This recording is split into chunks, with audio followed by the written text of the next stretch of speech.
Okay, and I am recording. Great.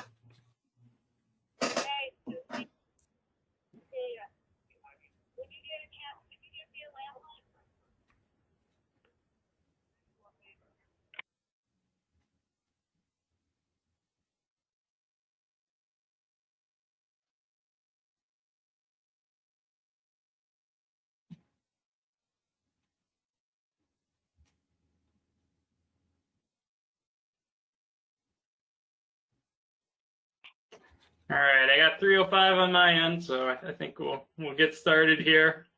Hi, everybody. My name is David Stoss. I'm a senior transportation planner with the Ulster County Transportation Council, the metropolitan planning organization for Ulster County and a very small portion of Greene County. And we've been undertaking this county road safety plan effort with assistance and a lot of direction from Cambridge Systematics with a team of Corey, Brian, and Michael, who've been extremely helpful and bringing their expertise into the project. What we wanted to do is take, kind of a comprehensive look at crashes in the county or in our planning area, and in an effort to identify some of those hotspots, as well as some areas where you can make systemic improvements. So an area where you may see a certain prevalence of crashes, given a volume, a road type, and other conditions like turn radii, and then from there you can predict where crashes may occur in the future and identify treatments for those locations. We've done a lot of the analysis at this point, just looking at the crashes and where they've been occurring. And we've done a full network analysis and screening to really go through and identify those crashes and normalize them by population and traffic volumes. So that way, you're not just getting a heat map of where traffic is when you're looking at the crashes. And so Cambridge has been extremely helpful in that process. And I'd like to pass it off here to Corey, who will start running us through the presentation and show you some of the findings that we have so far. So without further ado. Perfect. Thanks, David. And just as a couple additional housekeeping items, this is being recorded to share with other stakeholders who may not have been able to attend today. So they'll be able to follow the process and we'll be able to get their feedback and input as well on both our emphasis areas and potential improvements at the priority locations. If you have questions as we go, generally as we get through each section, I'll give time to ask questions and answer them. So feel free to raise your hand as we go, and we'll be sure to cover anything that you may have questions on. First off, we'll just go through the agenda and what we're going to cover today. So Cambridge Systematics has been working with Ulster County over all of 2020 and then some to work on the crash data and the analysis and kind of figure out the direction I want the plan to go. So within this agenda, we'll be sure to cover one, what the purpose of the project is beyond just looking at crashes and trying to eliminate serious crashes on the roadways, but also kind of the importance and purpose of local road safety plans in general and why they are considered FHWA proven countermeasures. We'll also cover that data analysis that David spoke to, covering both crash trends and rates across the region, across the UCTC planning area, as well as collision types and contributing circumstances that are overrepresented in the area network-wide. And then we'll get into the network screening, which was used to help us develop the priority list. We'll go through generally what the methodology was, as well as cover how you'll be receiving the priority lists and how you should review them in terms of making sure the locations make sense for the region and making sure that we have the right types of countermeasures being considered at those locations. Finally, we'll get into the live demonstration on how stakeholders, both yourselves and the others that we will speak to, will provide their feedback on the priority locations using our online mapping tool. That includes also lists of countermeasures and potential strategies that you'll be able to vote on at the individual locations that you determine are priorities. And then finally, we'll go over both the timeline to receive that feedback and for you to provide your input, as well as next steps in the project and what you can look forward to in future meetings with us.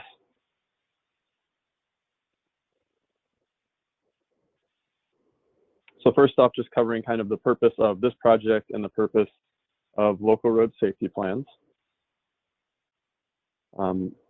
General objectives for local road safety plans, this one not being different in that regard, is going through the crash data and the safety data that is available and figuring out behaviors, roadway characteristics, and other pieces within the data that will help us figure out what's contributing to crashes throughout the county, both generally just crashes in general, but then also emphasis area crashes once we've determined what those contributing factors we care most about are, or which ones are overrepresented, and then also those fatal and serious injury crashes that are most costly to those in the county.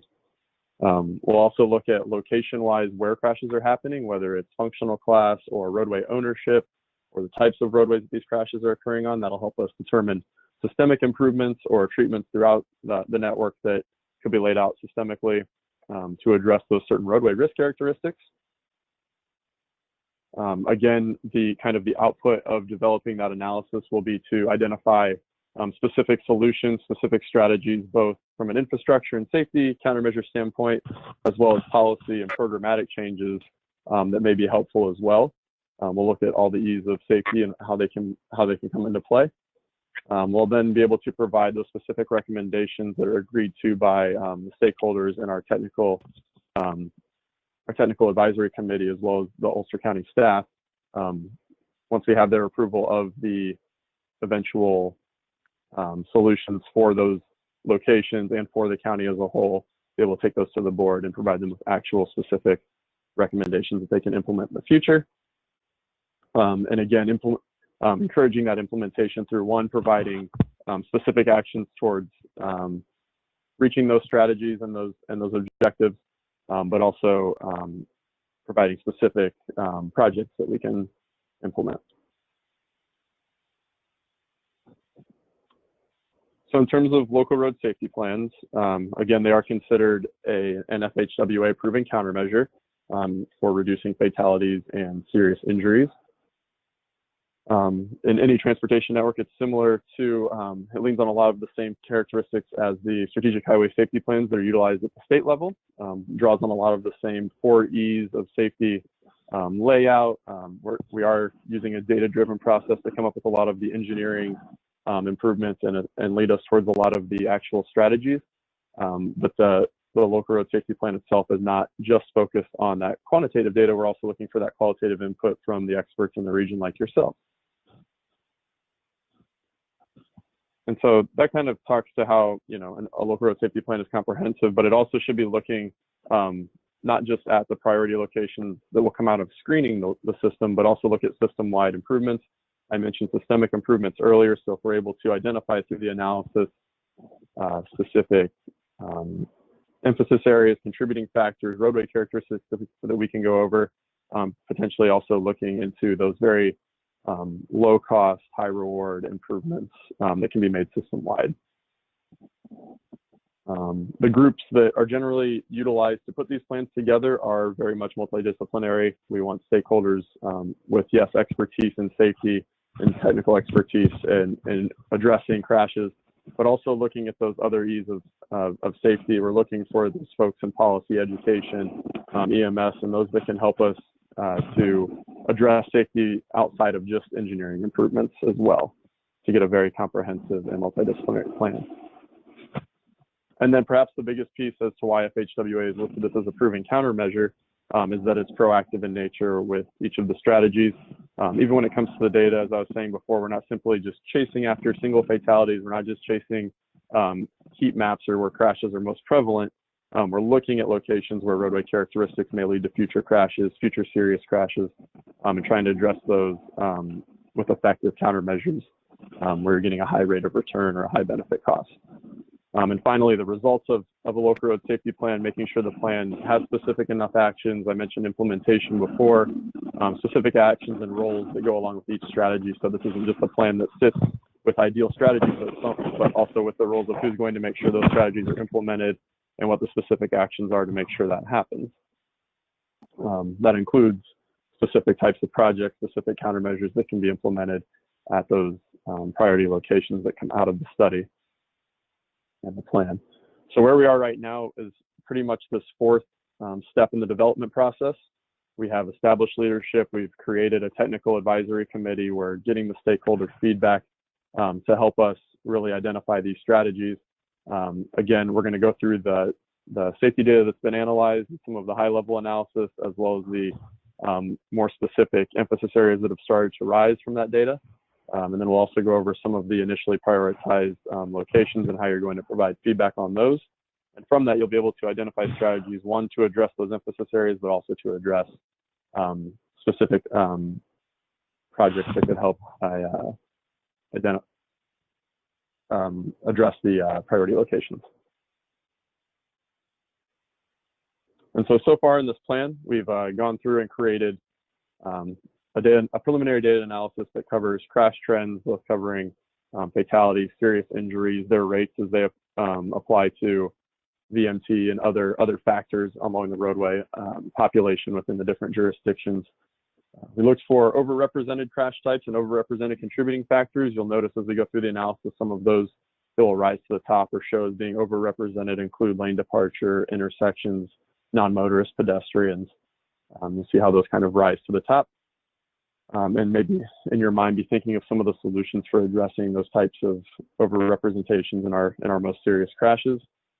We'll also talk a little bit about why and where those types of crashes or those collision types are overrepresented, both from what we glean from the crash data in terms of lighting, time of day, driver information, and marrying that with characteristics of the roadway, whether it's curvature or roadway types or functional class, or the things that may play into systemic issues throughout the network that are leading, again, to those overrepresented crash types and contributing factors.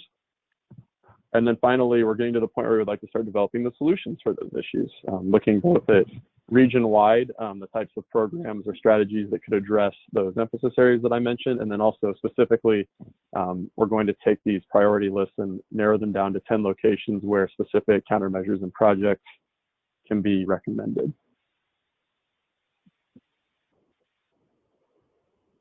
So that was kind of where we're at. We've gone through the first several tasks within the project. You can kind of see where that first yellow diamond is where we are now, meeting with various stakeholders and getting your expertise and input on the locations that have come out of the crash and roadway data analysis. Then we're also going to be looking at, as a part of this countermeasure selection, and with the priority locations and with the systemic interest, we'll be providing you with countermeasure sheets that will show for both intersections and segments, as well as systemic, what types of countermeasures are available to us to potentially recommend for the locations and for the county to make use of system-wide. So following your recommendations, you can see that next task down, we're going to be getting into actual identification of those projects. So once we have your feedback and we marry the quantitative and qualitative responses, we'll be able to decide on some specific projects to recommend, which at our following meeting in either December or January with you all again, we'll be able to finalize what those improvements are and also finalize any non-engineering strategies that need to go into the local road safety plan. And so before I hand it over to Michael to go over the regional safety and data analysis, if there are any questions regarding local road safety planning or what the true goals of this project are, I'd be happy to answer them, or even hand them off to David if he'd like to answer them.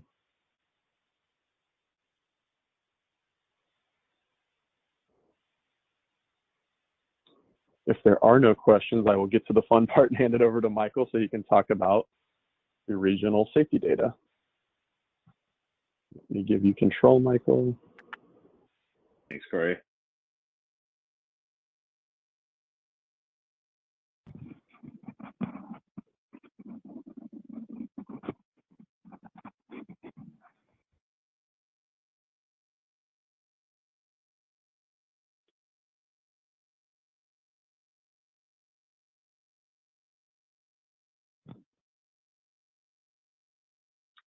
All right.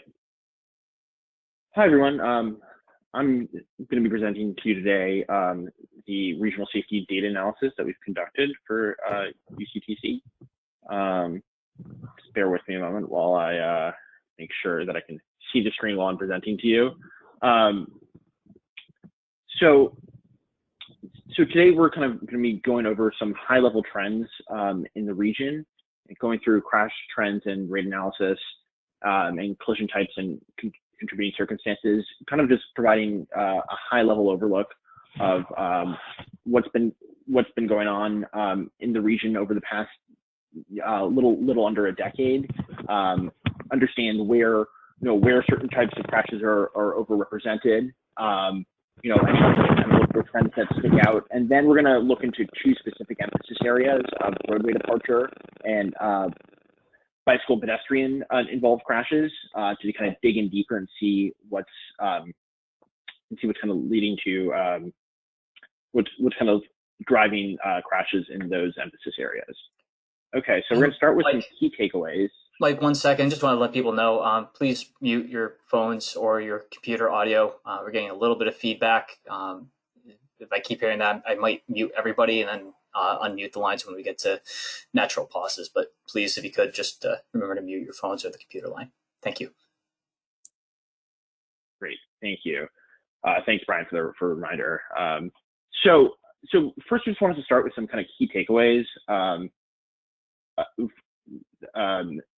that we kind of found while undertaking this process.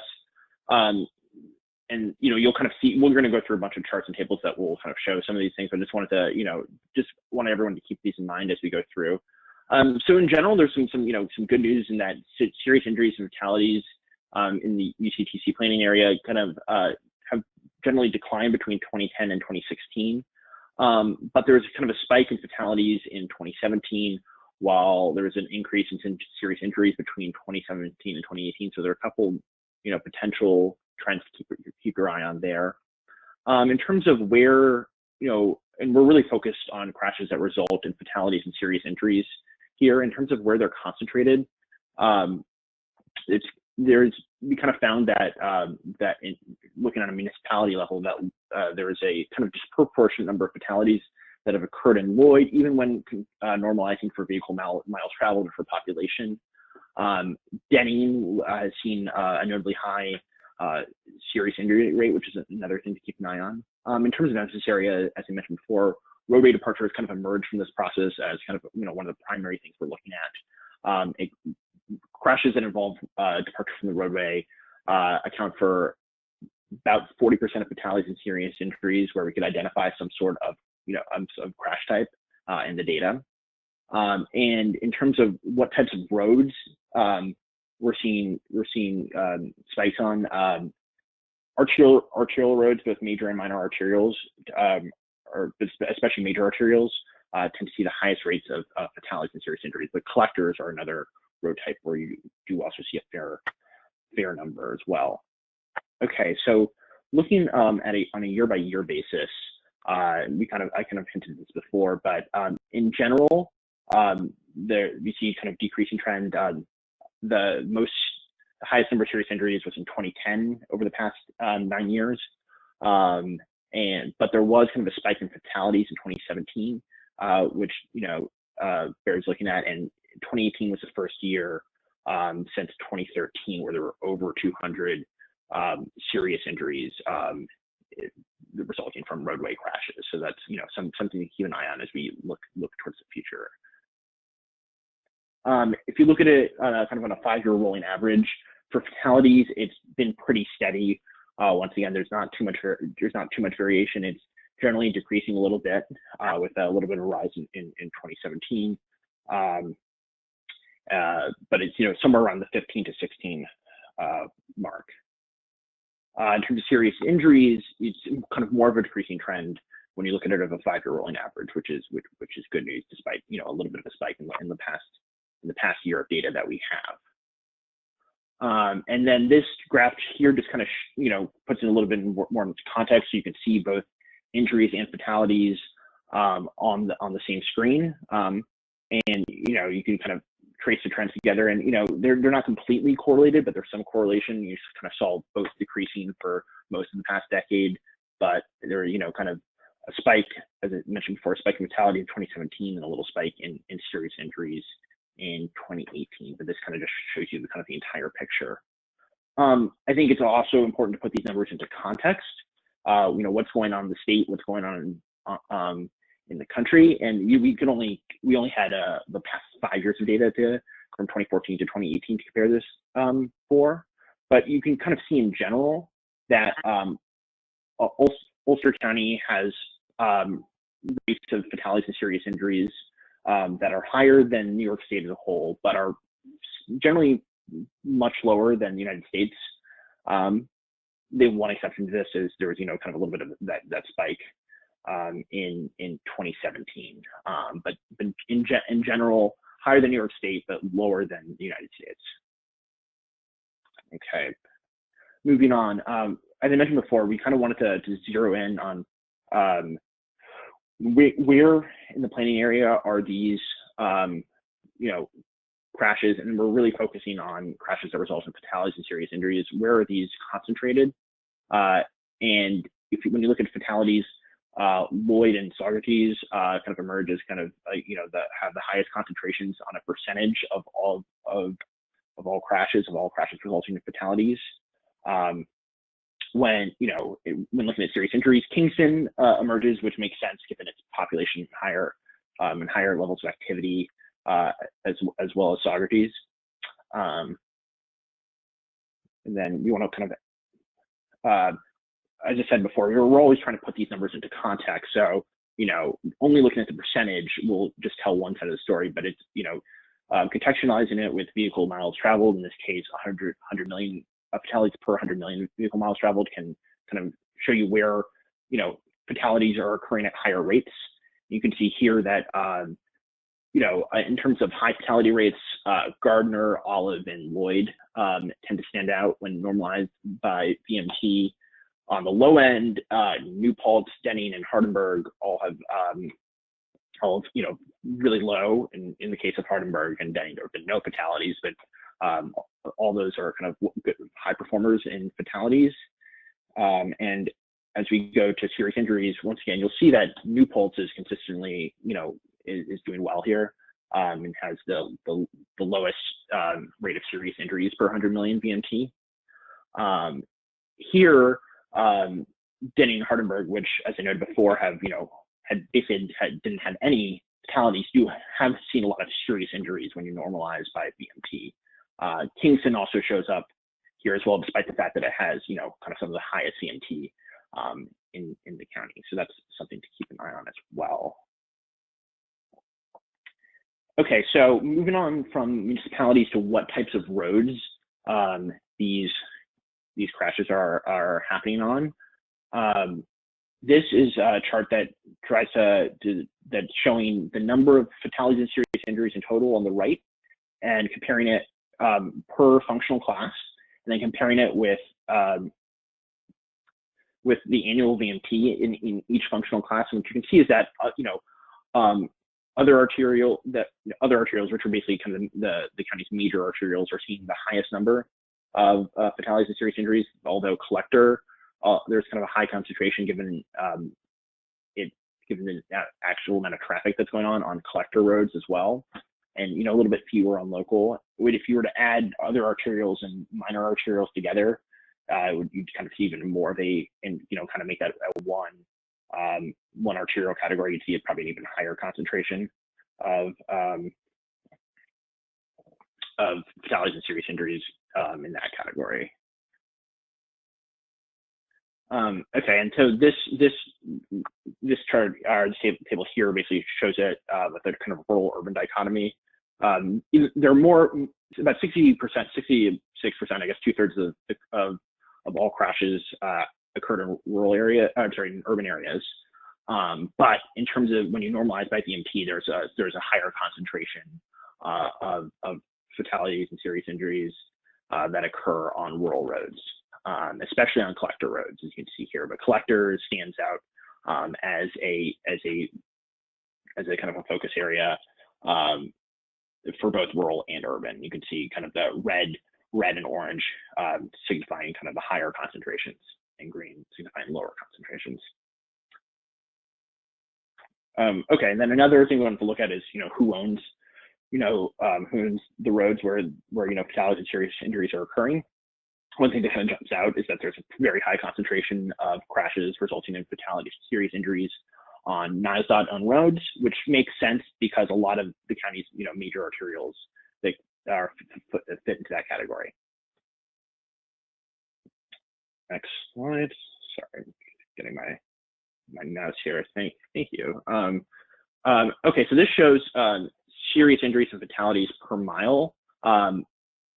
We really realize that sometimes it's hard to see these kind of maps on a screen here, so we'll make these available to all the participants to peruse at their pleasure after the meeting. But this just kind of provides, shows you, where serious injuries and fatalities are concentrated on a per mile basis. And what you can see here is you see concentrations around urban areas, especially around Kingston, a little bit around a little bit in the south of the county or New Paltz area, but also around Wilworthing as well. But this isn't calibrated for traffic or for BMT, and so our next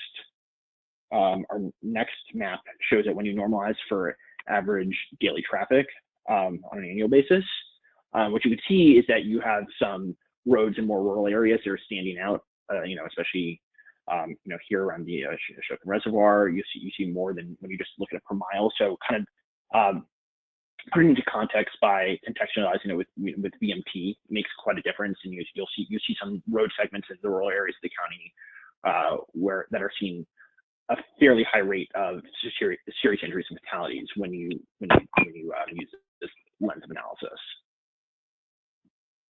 Moving on, this is showing EPDO per feet for 100 feet. So that's equivalent property damage only, which basically is just basically a scale that assigns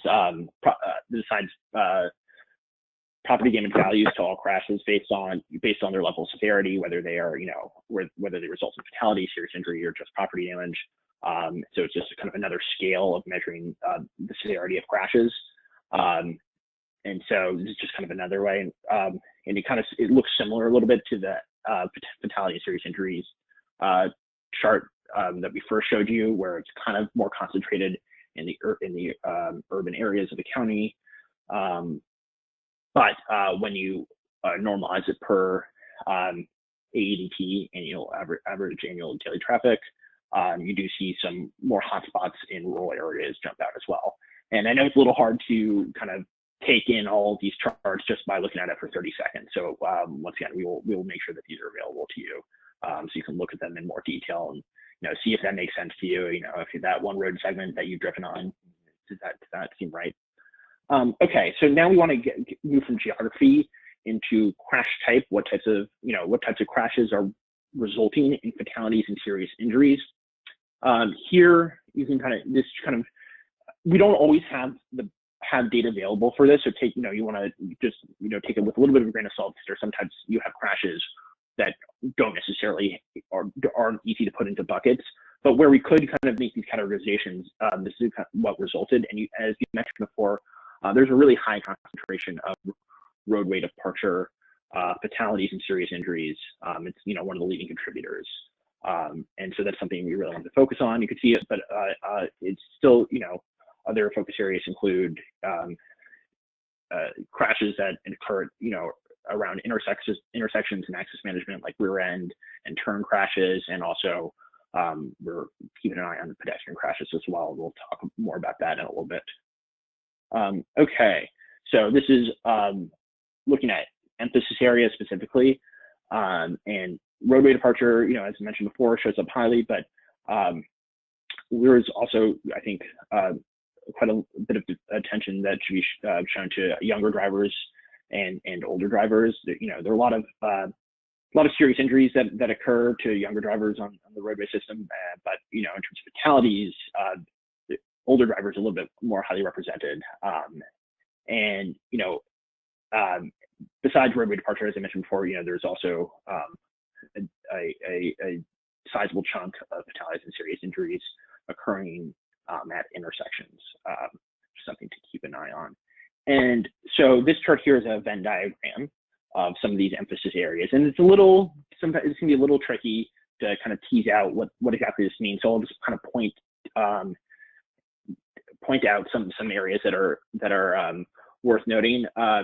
There's a pretty big overlap between younger drivers and roadway departure, and with you can kind of see it here in the green and the orange. So that's showing that of the roadway departure crashes that are resulting in fatalities and serious injuries, a lot of those involve younger drivers.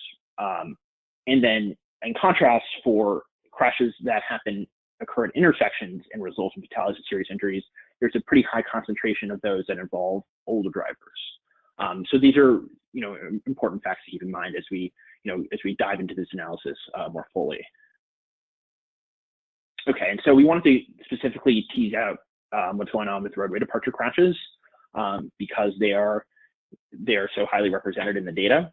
What you can see is that they are, it's a little, in comparison to all fatalities and serious injuries, it's a little bit more evenly spread between arterials, collectors, and local roads. It's kind of an even split.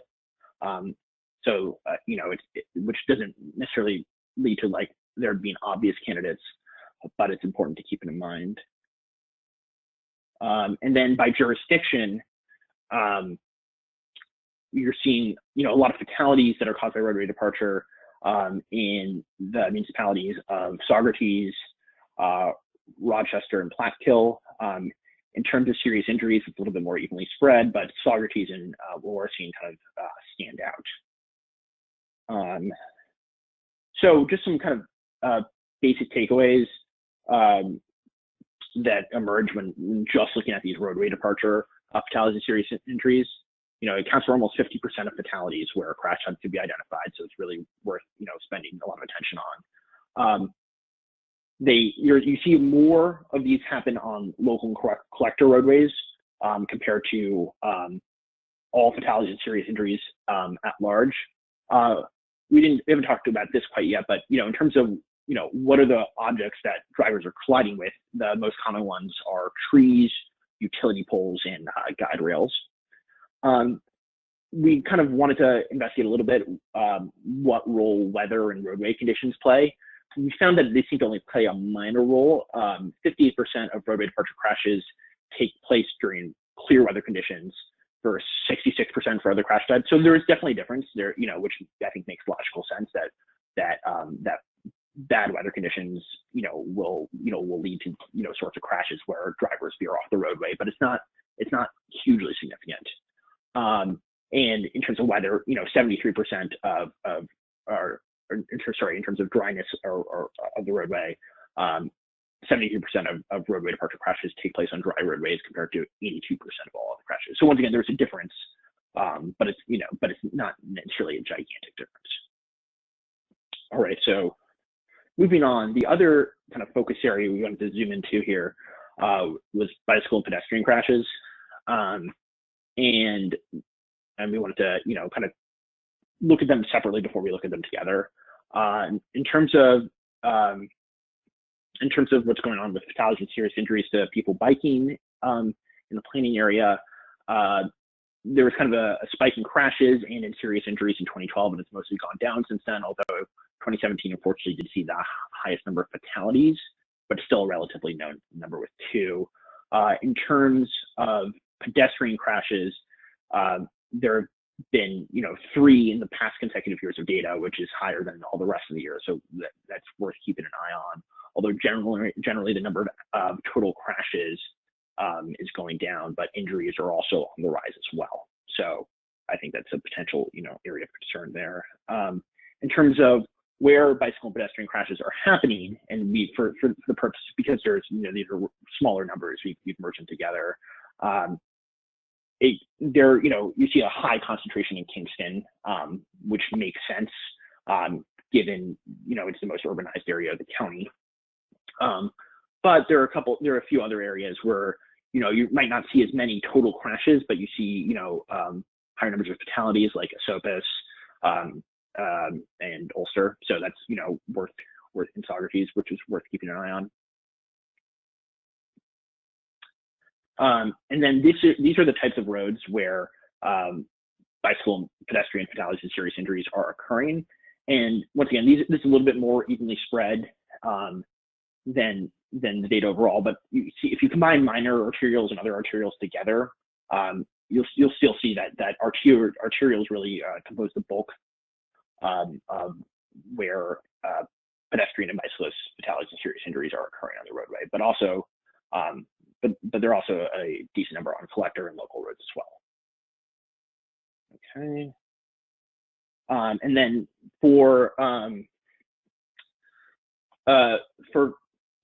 we wanted to also do an emphasis area overlap for bicycle and pedestrian crashes, and this is a little bit difficult because of the relatively small numbers here. But I think one thing to keep in mind is that it seems that there's somewhat of a higher overlap between older drivers and in crashes that occur at intersections, which makes sense. And there are a lot of kind of crashes that occur at intersections seem to be one of the highest contributors to bike and ped injuries and fatalities, which makes sense if you think about the areas where they're using the roadway. But so there was a large overlap between older driver and intersection crashes, and then for younger drivers, actually a little bit more of a concentration in terms of driver inattention, which was another kind of leading contributor to bike and pedestrian fatalities and serious injuries.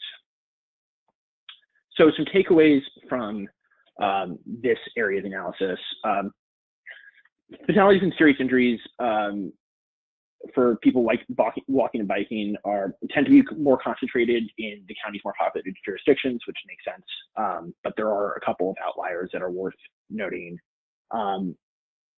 The overall numbers of fatalities to people walking and biking remain low, but there have been some spikes in the past couple of years. Arterials and collectors are kind of the predominant functional classes where these are occurring. And while roadway departure overall is a significant contributor to fatalities and serious injuries in the planning area, it's not so for pedestrian and bicyclist injuries and fatalities, which once again makes sense when you think about the types of areas where they'll be using the roads. But so there are only 2 pedestrian serious injuries and 1 fatality that actually overlapped with a roadway departure occurrence in between 2010 and 2018. And there were no roadway departure crashes that actually involved bicyclists. Conversely to roadway departure, bike ped injuries and fatalities are more likely to occur during clear conditions than they are for fatalities and serious injuries to vehicle occupants, which is probably due to more people biking and walking during better weather conditions. So that's all I have. Hopefully that provides some context of what's been going on in terms of traffic safety in the planning area over the past almost decade. I'd be happy to take any questions anybody has before we move on to the network screening part of this presentation.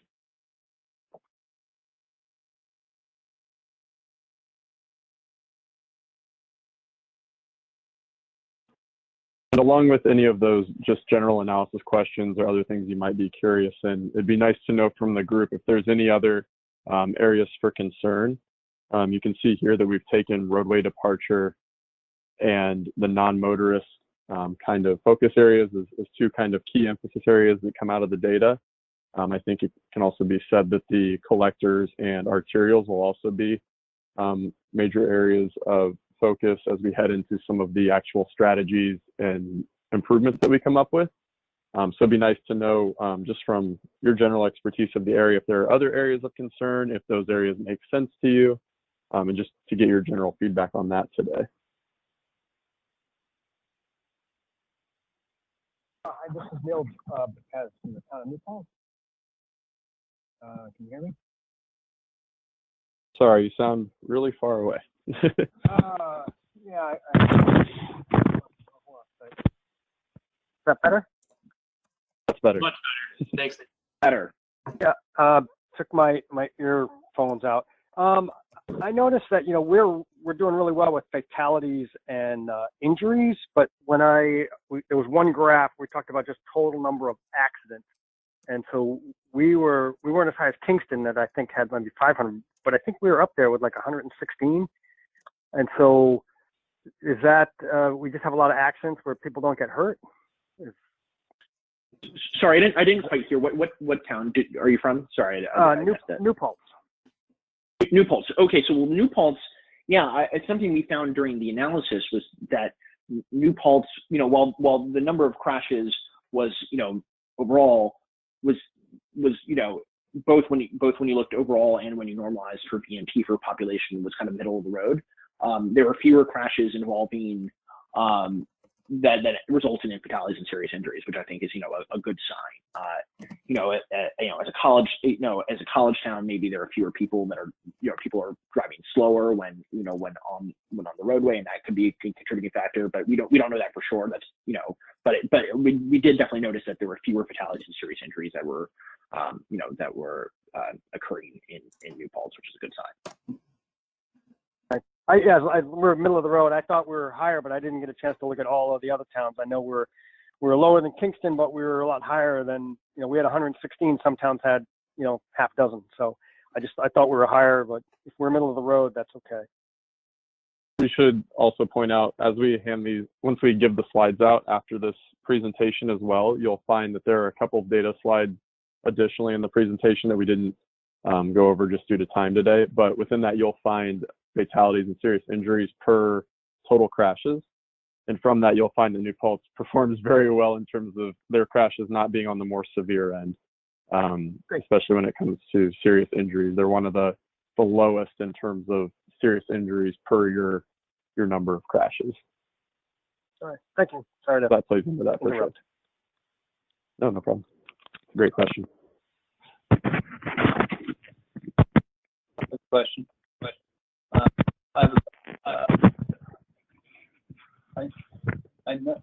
I noticed a few slides back that the nature of the collisions, you had different reasons for collisions. One of them had to do with utilities. Could you explain that further? Is that telephone pole? Yeah, and sorry. Yeah, so we actually do have.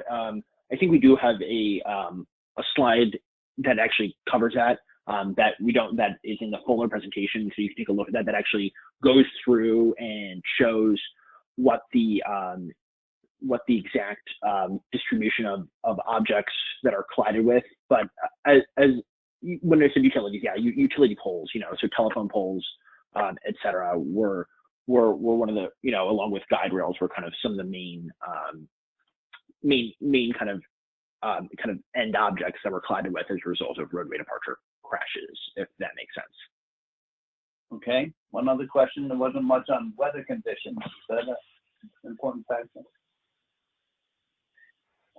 Yeah. So as I mentioned, yeah. Hold on. I'm just gonna go back here. So there's a little bit on weather conditions here. Ultimately, we found that there was some difference. Especially for roadway departure crashes, we really wanted to focus to see if there was kind of a significant relationship. And there's some relationship, but it's not necessarily maybe as significant as we thought. A slightly lower percentage, basically 58% of roadway departure crashes took place during clear weather conditions. So that's 42% that take place during non-clear conditions, versus 66% in clear conditions for other crashes. So weather seems to play some role in terms of resulting in roadway departure crashes, which once again makes logical sense if you think about when you're probably, if you're driving on a winding road, if it's raining or if it's snowing, it's more like you're probably more likely to run off the road. But it's maybe not. I think I expected personally to find that it was a more significant relationship. And we also have this on the last bullet here in terms of whether the roadway is dry or wet. there's a lower percentage of roadway departure crashes that occur on dry roadways, but it's about 10% lower. So it's definitely a factor, but maybe not quite as significant as we might have thought going in. Thank you. That's a good question, Vern, and it brings up an interesting point because the New York State DOT, they go through and they identify priority locations using some similar methodology to what we're going to be diving into next, the network screening. And one of the things that they do look at is they specifically look at when there's crash types that are weather dependent. So looking at it to see if it's a high, more elevated if it's the roadway is wet, and it's something that we haven't quite done in the network screening, but maybe something that we'll consider moving forward with that comment. It's a good observation, and something that the state has done as well. So we might consider that, taking a look at with the screen. Thanks. Thank you.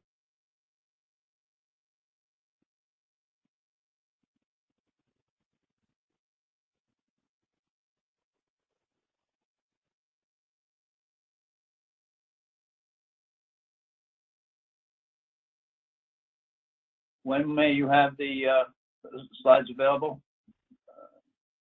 My goal is, I think I have them as they are currently, so I should be able to get those up today onto the project website.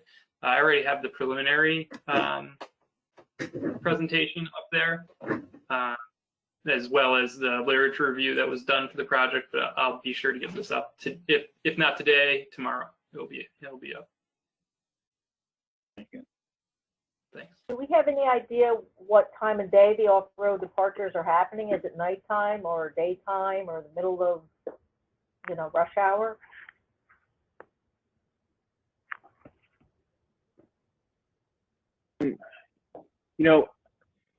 Corey, correct me if I'm wrong. I think we do have a table of that in the larger presentation. I don't know the numbers off the top of my head.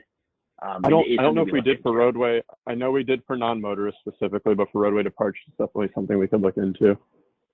Yeah, I think that's I remember when we we looked into for roadway departure. We did look into light condition at some point, and the numbers were no different than the other crashes. So that's part of the reason it wasn't included in the presentation today, but we can look specifically at time of day as well. Of course, that can shift throughout the year and when it's actually dark or not.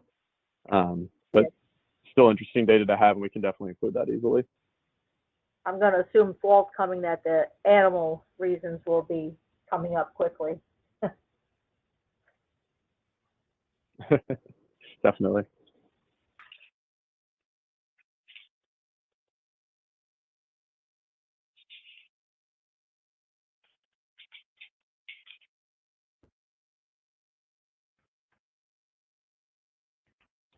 All right, if there's no other questions, I will take control back from you, Michael. All right, let me know if it works.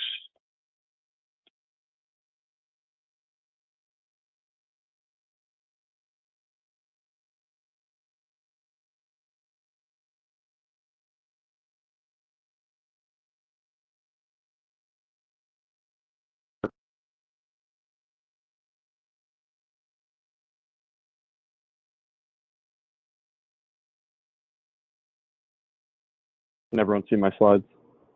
Coming through great. The network screening slide. Perfect. Yes. All right.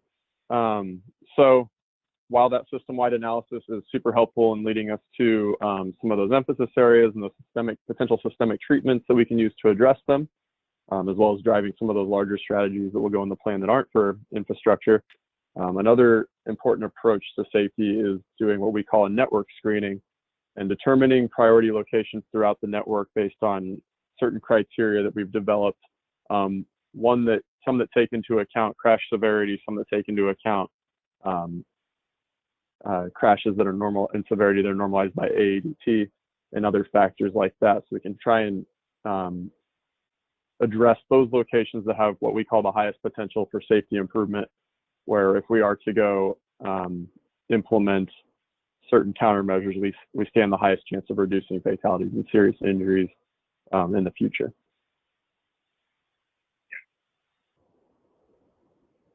There we go. So our first step in doing this network screening was to come up with a methodology that works, utilizing just crash data from the last 5 years. We go through the system and basically create a series of intersections and segments to give us 2 different lists. For intersections, we basically go to any point in the data where the roadway lines overlap and create 150-foot radius that is used to attribute any crashes within that radius. And we consider those intersection crashes, and those are only considered for the intersection screening. Once we have all of those intersections created and have all the data attributed to them, we're able to go through with our ranking criteria and create basically our scoring categories or our ranking categories. The first one for intersections being the crash frequency per AEDT at the intersection, and then also using crash severity, using EPDO, as Michael explained before, which is basically a crash weighting based on the cost of various crash severities. So a fatality is more expensive than a serious injury, is more expensive than a minor injury, and thus should be ranked higher based on what those general crash costs are for that crash severity. So using those 2 ranking criteria, we're able to develop a ranked list of intersections. From that, we did remove interstates and limited access roadways where we're intersecting with ramps and main line, because those aren't truly intersections for this analysis, and the types of countermeasures would differ greatly. So that helped us get our intersection list put together. And then for segments, we use the sliding window technique. That's basically taking a 600-foot window and sliding it at 0.01 mile increments throughout the network. This is to pick up crashes and along the segments, but also we use that sliding window to make sure that we don't miss any large groupings of crashes. So if we didn't use the 0.01 mile increments or something smaller than our 600-foot window, there's always potential that you know, the first window and the second window could have a clump of crashes that they're sharing in between them, and you would never actually get the most, I guess you would say, highest return on looking for the biggest groupings of crashes to address with future countermeasures. So use that sliding window and run that throughout the entire network. We had a 50-foot buffer on each side just to make sure we're not missing any crashes that may have been logged just off the segments or just off the roadway lines.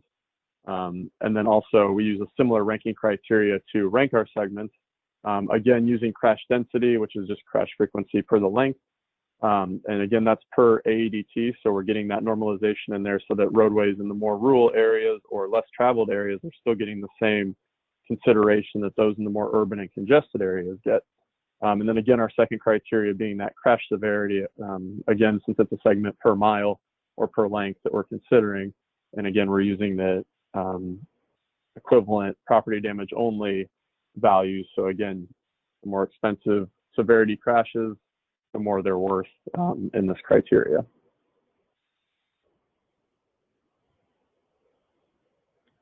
And so then to actually get to the priority list that you'll be seeing in the follow-up from this meeting and the ones that were generated for the mapping that you'll be seeing in the demonstration shortly, we took each of those lists and pared them down.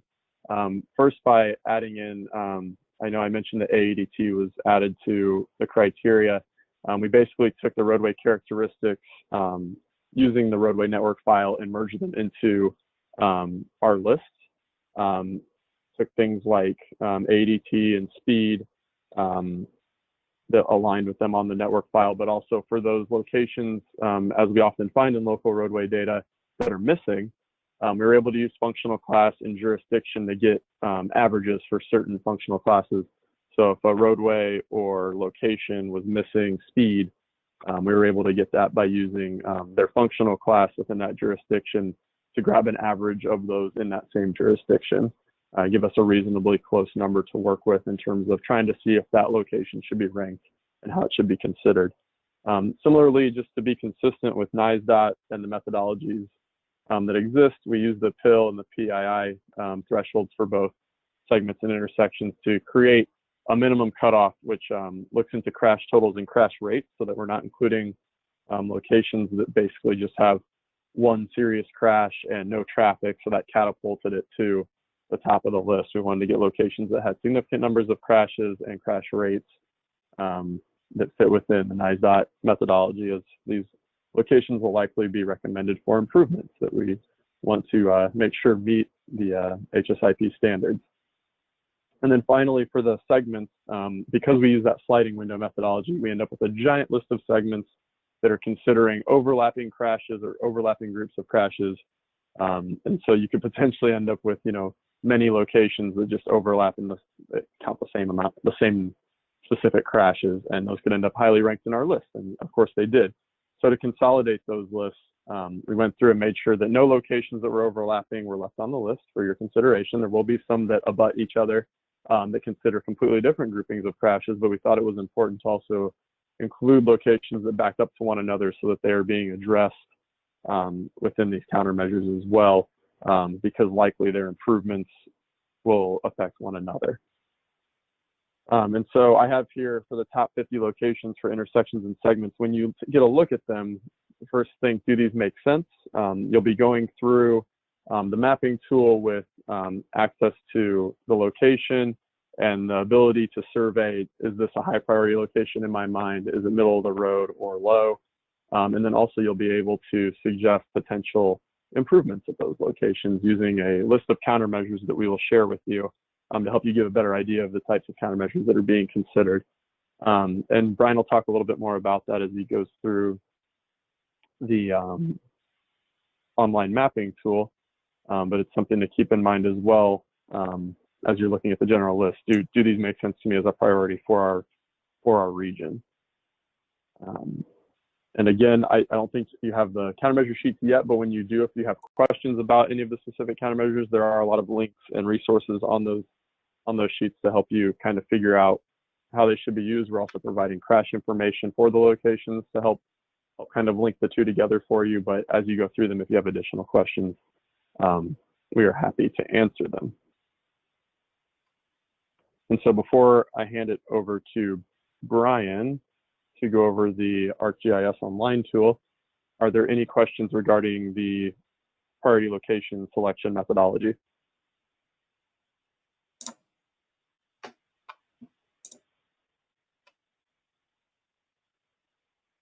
Great. With that, we will get to the fun part where you actually get to provide your input. Looks like, Brian, you were able to take back control of the screen. Yeah, and hopefully everybody can see a imagery view zoomed way in. Yes. Perfect. Okay. So, as Corey mentioned, we have identified a list of 50 intersections and 50 segments that, based on the data, are the highest priority in the county. And so after this meeting, we will be sending, and I believe Dave posting a link to this online mapping tool. And when you click that link, this is what is going to come up on your screen. So it's a zoomed in view of the first location in our list. This works just like using Google Earth or Google Maps or any other mapping tool where you can zoom in and out. And there is also a home button up here on the top where it brings you to a view of the county, and actually a little zoomed out beyond that. So on the left-hand side are a set of instructions just giving you an overview of what the tool is and how we're looking for your feedback. So step one is to use, you can use this location detail tab, or you can zoom and scroll in the map itself. And what this does is it brings you to our list of sites. So if I click to go back to that first site that comes up when you open the map, you have a zoomed in image of the map. You have a list of details about the location. So it gives you the route name, it gives you length, it gives you functional class, daily volumes. It tells you what the high crash type is. And it tells you if there was fatalities on that segment, what the cause of those fatalities are. We are still working on modifying this a little bit to drop out a couple of the deer segments. And I think that update is forthcoming. But to get the tool out for today, we wanted to make sure that we had that in. And then also we have road owner. And if we have the speed limit, we've got the speed limit in here. And so what we're asking stakeholders to do really is to either, as much as they're comfortable, to scroll through the list of the segments and intersections. And you can do that again by going to this location detail tab and clicking through.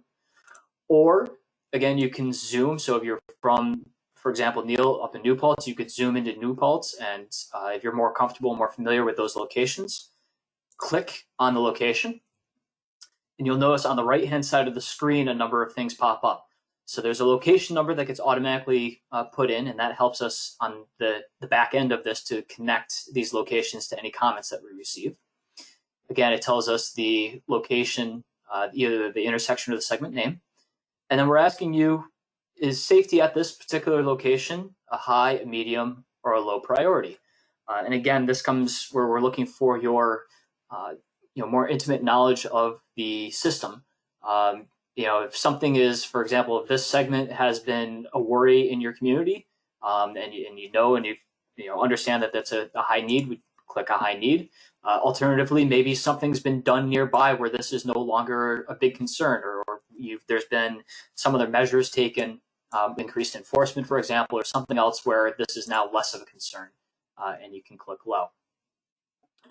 This next box down tells you that this is a segment that you've clicked on. And so the last two parts are looking at countermeasures. And so there's the first one that says, if this is an intersection, what countermeasures may be appropriate? We know this is a segment that we've clicked on, so we'll go to the second one, which says, if a segment, what strategies are potentially appropriate? And as part of what's going to be sent out after this meeting, we have a list of countermeasures. This one is for the intersections. This one is for the segments. And it gives some additional details about the potential countermeasures that could be useful at that location. The online tool has a very, very high level description of them. So it's lane departure improvements for this particular segment. Whereas the countermeasures, again, go into a little bit more detail about possibilities within that overall bucket of solutions. And so you can select as many as you want. And so if you're thinking that maybe some lane departure improvements might be useful here, and maybe some corridor access might be useful here, you would click on those. And then at the bottom of the tool, you can click submit. And that will send the responses into us. It will go to the next then location on the map. And again, you can zoom out, you can zoom to another location, or you can go through this location by location if you want to take an overall view of the entire system. And when you click submit, I don't want to click submit right now because it'll log that input. But when you click submit, it blanks this out, and you can go to the next location, and it changes to those.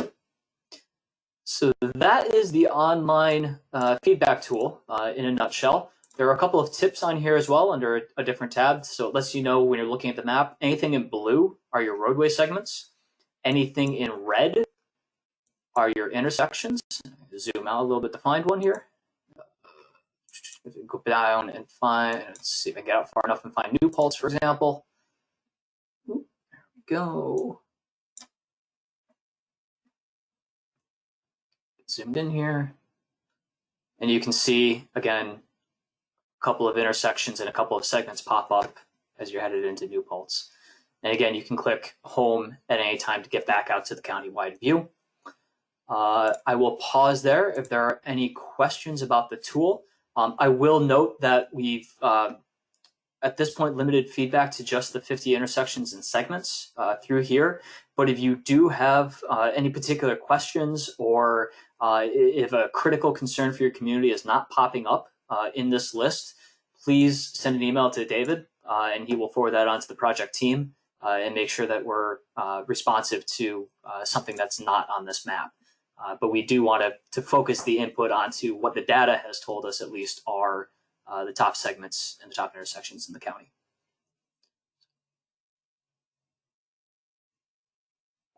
Questions, comments, concerns?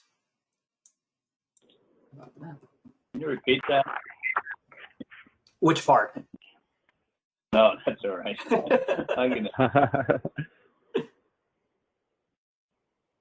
Yeah, and we'll be sending out an email afterwards, and with a link to this, the countermeasures, and perhaps a brief description of the instructions, or the instructions that are on the page are pretty good. and we'll take you through. One thing to note, though, is if you are clicking through the locations, they're not in order of the rank of the locations. The first one that you see is not the top ranked location. So we may be providing a listing of the locations as well, just to make it easier for, if you have a particular municipality that you're interested in, it might be a little easier in a table format to look at.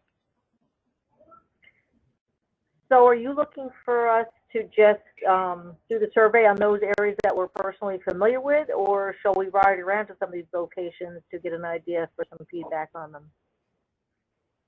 I think from this. I mean, we're looking. Go ahead, David. I think we're looking for as much feedback as possible, and you're comfortable with giving. There are a lot of locations. It's 100 locations, and we understand that you may not have familiarity with certain locations. If you have a particular municipality that you're interested in, by all means fill them all out there. And if you drive a certain way and you're familiar with another location, feel free to fill those out. But as much as you're comfortable with is what we're looking for. Okay. And that's why we particularly wanted to give you the ability to zoom around in the map so that you can get into a particular community or a route that you may be more familiar with, rather than just relying on the list itself. Okay.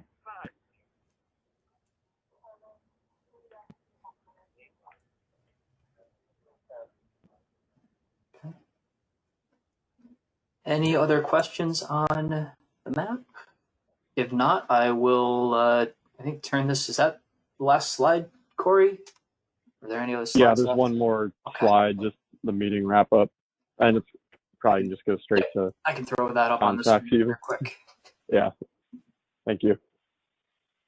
So as Brian mentioned, we'll definitely have the list available to go along as a resource. That'll kind of also help you understand the ranking and where they sit. That might also help you decide which ones you want to prioritize getting feedback on. To use it however you need, but it'll definitely be provided with the link as a resource. As far as a timeline for getting your feedback in there, I imagine we'll have this link to you over the next week or so at the latest. And with that, we'd like to try and get feedback within the next 2 weeks following, if that's possible. I imagine there's going to be other folks that we're trying to get feedback from that still need to see this presentation as well. So we'll be sure to update you when we're going to officially stop taking feedback and input. Make sure you get your comments in. Again, that's one of the most important pieces of this, because essentially whatever you include in terms of your understanding of the location and what the needs are of the location, that's going to drive the eventual projects that we push for at the top 10 locations and eventually go into the plan themselves. When we have our next meeting, we will follow up to bring those improvements to you and share them with you, and kind of do a finalization of them with you to make sure that everyone is happy with the direction this is going, as well as potential improvements regarding some of those emphasis areas. Overall, I think David mentioned it, when it comes to things like roadway departure and some of those roadway characteristics, we'll be able to utilize this network screening now to go through and pull out those specific locations where systemic improvements could be beneficial. So if we're looking for roadway departure, going for those top few roadway characteristics that Michael pointed out, where we know roadway departure crashes are most likely to turn fatal or serious injuries, and try to address those proactively throughout the system by utilizing systemic treatments at those roadway types. And Corey, I just wanted to mention that Corey mentioned much earlier in the presentation that there will be a second round of outreach, probably towards the end of the year, early 2021, and that will include both some initial recommendations and some of those countermeasures at the specific locations and countywide. But it's also going to approach a larger group. This initial outreach was focused on a little bit more technical group than the general public, simply because I know that these areas of segments and intersections can get a little overwhelming, and some of the data is relatively detailed.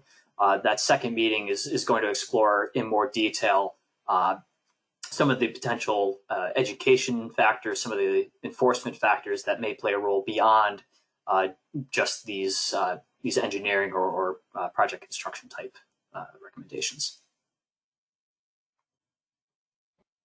Absolutely. Thank you, Brian. I know that we've been throwing a lot of data here at you guys, and it is asking a fair amount for the input. Looking to have you go through some of those locations. But one thing, I think it's easy to lose sight of is, when we're doing all this work, this is kind of going to direct, where investments are going to be made, and there are certain opportunities that exist out there for funding. The Highway Safety Improvement Program, which Corey had mentioned earlier, definitely looks at like a benefit cost. And so this kind of work that we've done here really sets up, the municipalities for applying for that kind of funding, on federal aid eligible roadways. Another thing that some of the supervisors may be familiar with is the Pedestrian Safety Action Plan and the PSAP funding that was issued by New York State DOT, which provided a bunch of funding for safety improvements for pedestrian crossings, in the county. Right now, they're going through and doing a roadway departure action plan at the state level, and we're participating in that plan, providing input to it. But I would suspect that they're going to be looking to do a similar call to what they did for the PSAP. So by providing your input here, you're really going to be setting yourself up for those applications and making a strong case of, hey, the county, UCTC has identified this, and I think it's in your interest, if you have safety concerns in your municipality, to fill this out, provide your feedback, and really set yourself up to be successful in an application for funding.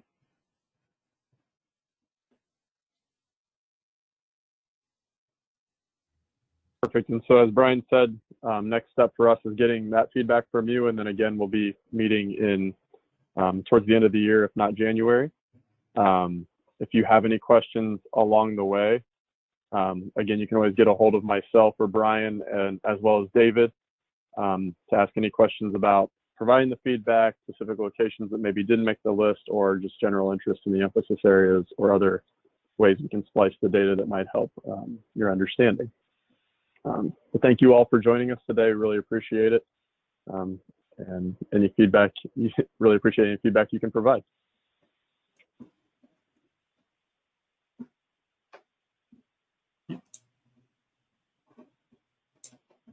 Thank you, everyone.